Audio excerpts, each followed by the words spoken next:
Questa settimana l'arte del Vangelo presenta Gesù che rende testimonianza al Battista.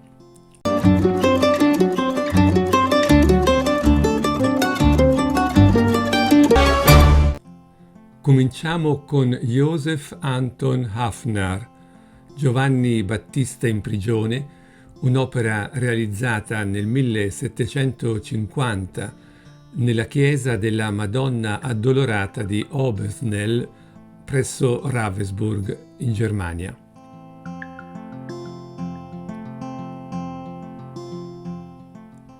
Hafner riporta in contemporanea vari momenti del racconto di Matteo. Il centro della scena è rappresentato dai discepoli di Giovanni che tornano dal loro maestro dopo aver riportato a Gesù la domanda del Battista: sei tu colui che deve venire o dobbiamo attenderne un altro?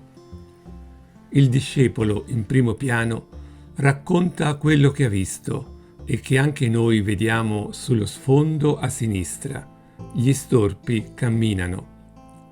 La bellezza della creazione è riconciliata e la buona notizia è annunciata a quanti sono feriti nel corpo, nello spirito, nella loro dignità di persone, di figli di Dio.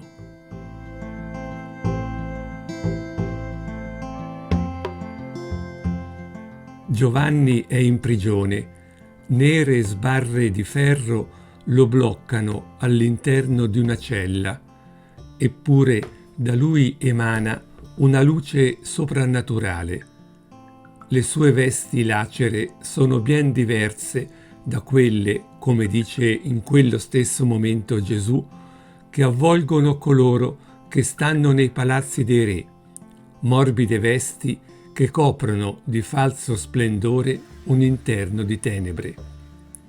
Invece, la luce che emana da Giovanni è tale che le inferriate non possono trattenerla, così come accade nel dipinto di Raffaello, La liberazione di San Pietro.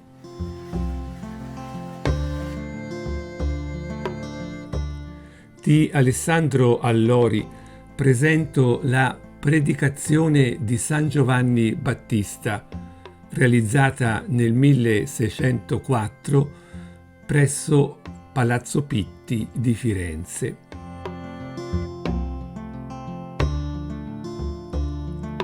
Allievo prediletto di Agnolo Bronzino, con il quale a volte è stato confuso, Allori ha lavorato soprattutto a Firenze ma anche a Roma. Questo San Giovanni Battista è una delle ultime opere realizzata pochi anni prima della sua morte. Sembra che Allori si sia preso qualche libertà rispetto al testo evangelico. Giovanni qui non predica nel deserto, né fisico né relazionale. Si trova in un bosco rigoglioso, fiammingo, e parla davanti a molti ascoltatori, colti in forte raccoglimento. Il gesto della mano destra del Battista è quello dell'oratore, che invita proprio all'ascolto, mentre la mano sinistra regge la sottile croce con il cartiglio che riporta l'annuncio fondamentale: Ecce Agnus Dei, ecco l'agnello di Dio, e in basso vediamo proprio un agnello, simbolo del Cristo.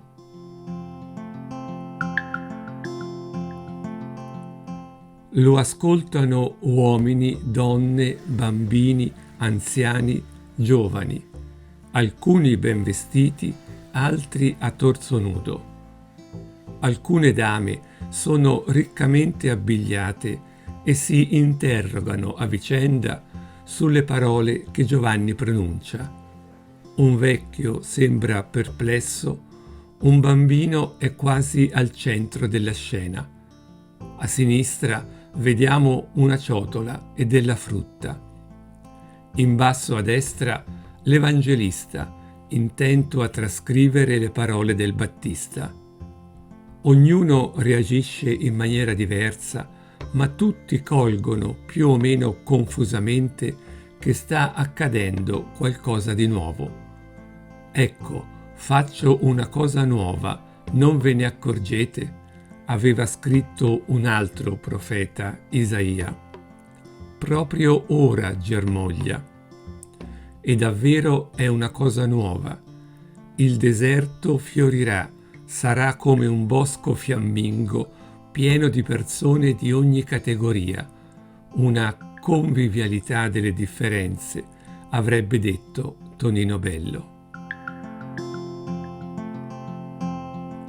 Puoi leggere questo racconto nel Vangelo di Matteo al capitolo 11, versetti 2-11.